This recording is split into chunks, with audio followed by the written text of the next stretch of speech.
I find it very interesting and rich that they're going to bring us back to the scene of the crime, the largest crime committed at the Capitol, police brutality, all sorts of people arrested with colorful backgrounds. So let's talk about crime. And so, look, this is part of the distraction that's going on right now. Invade D.C. Let's do January 6th. We'll meet with Putin in Alaska. OK, I mean, all of this stuff to get us off of talking about Jeffrey Epstein and Trump's lovely doodles that have come to be public. And the American people know what happened on January 6th. But how am I going to handle it? It's very simple. I'm just going to show 5 minutes of Josh Hawley running in the Capitol over and over and just continue to ask their witnesses that they're bringing, what's he running from? Is it the tourists on that beautiful day? Or does he usually jog in the Capitol like that? I mean, so we have video, all day video. We have pictures. And so they know.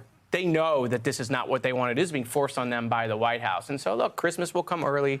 We know what to do with it. It's why Hakeem picked the team that he picked, being led by ranking member Eric Swalwell, myself, Jasmine, and then you got, obviously, Jamie Raskin for Judiciary. Speaker hasn't even announced his team yet, because I think when Hakeem announced his team, Speaker got a little nervous. Right. Well, Congressman Swalwell, they may know, as Congressman Moskowitz said, and yet they are acting like they are just full of questions and have no answers to all the questions that they have. This was Loudermilk's statement from yesterday, quote, "Our goal is to answer the remaining questions, uncover all the facts, and implement reforms so this level of security failure never happens again." It is time to finish the job. So a few things there. One, this idea that the real question about what happened on January 6th is a, quote, security failure. I think that is already an attempt to whitewash and reframe this. But then also when he says it's time to finish the job, is the job he's referring to investigating the investigators, or is the job he's referring to the violent coup?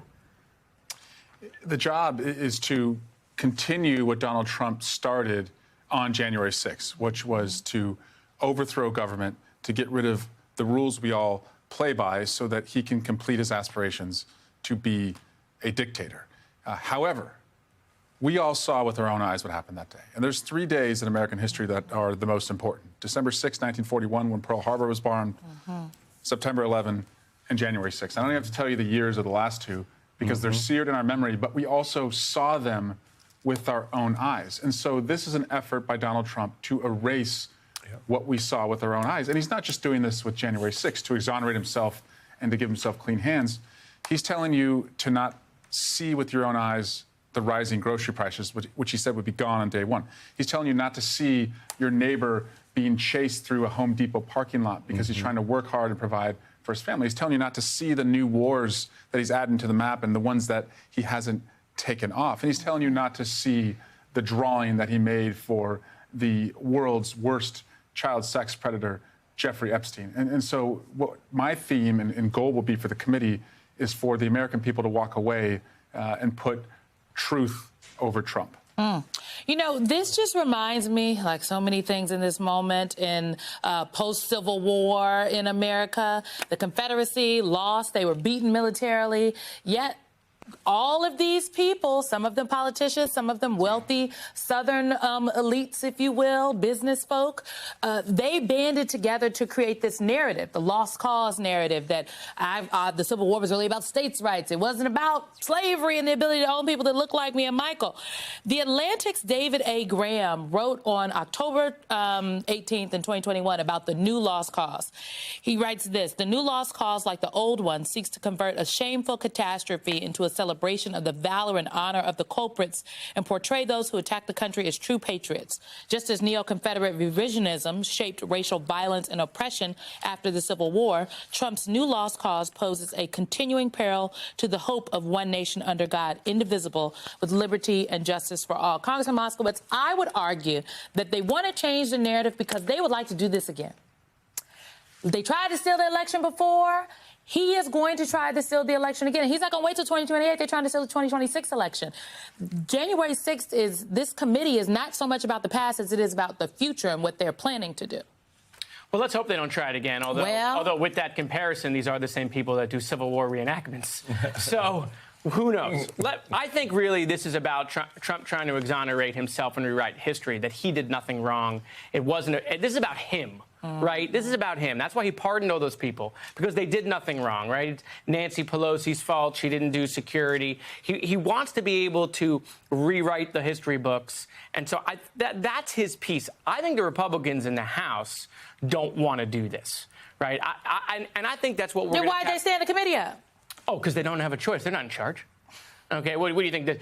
Speaker Johnson gets to cosplay as Speaker when Trump lets him do it. Okay, when he's not out there saying Trump's an FBI informant. Boy, that was a fun little nugget. I have lots of questions about that. Like, how long was he an informant? Did he wear the same makeup? Like, did he change his voice? And why was he an informant? Was he there and then they turned him? Lots of questions about that. So anyway, we'll have to see where this goes. I think what they're going to see is that we're prepared to do battle.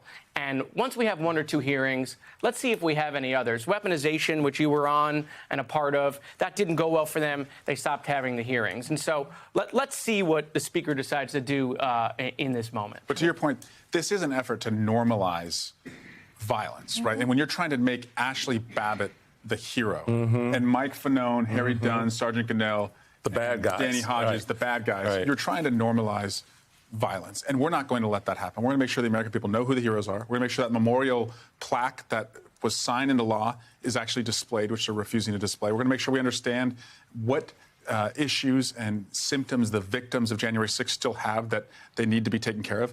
And we're going to make sure we understand the role that social media played in this and what it can play, to your point, about a future effort to undermine an election. And we're going to be on the offense. Right? We can't just always be defending, right? You're losing.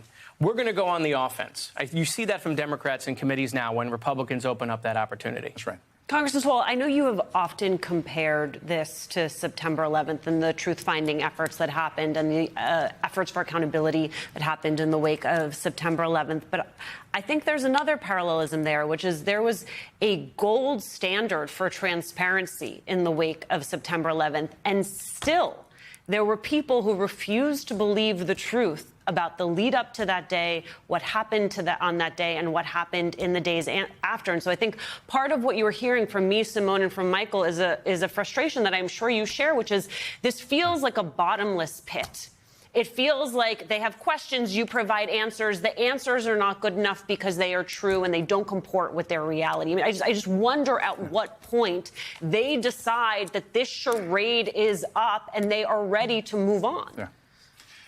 Alicia, you're alluding to like the September 11 truthers who said it was holograms or missiles that took down the buildings, again, to defy what we saw with our own eyes. And who knows what the motivation was for people to say that and to dishonor what happened that day to firefighters and cops. But here it's even worse than what a September 11th truther was trying to do. This is an effort to justify your own power and to set the stakes and the table to perhaps take power again by normalizing such violence. And we can't let that be normalized. And that's on us. And Jasmine Crockett, Jared Moskowitz, and I and Jamie Raskin are determined to make sure that there's many stories told about January 6th, but there's only one version of the truth. Michael, they took direct aim at our democracy. They did. And we've got the dynamic quadruplets who are going to be sitting on that dais. And when you're there, Congressman, I want you to take that plaque that Republicans refused to display in the Capitol, honoring the men and women who were in service that day, and put it right in front and let them see it and let them eat on it every day and remind them, oh, you back the blue? Well, baby, here's a representation of what happened that day to the blue. Right? Because that's, I mean, to make it real for these people. Right. Oh, for sure. Either We're you going to back bring the- in those witnesses. Either you back the blue or you back the coup. That's it.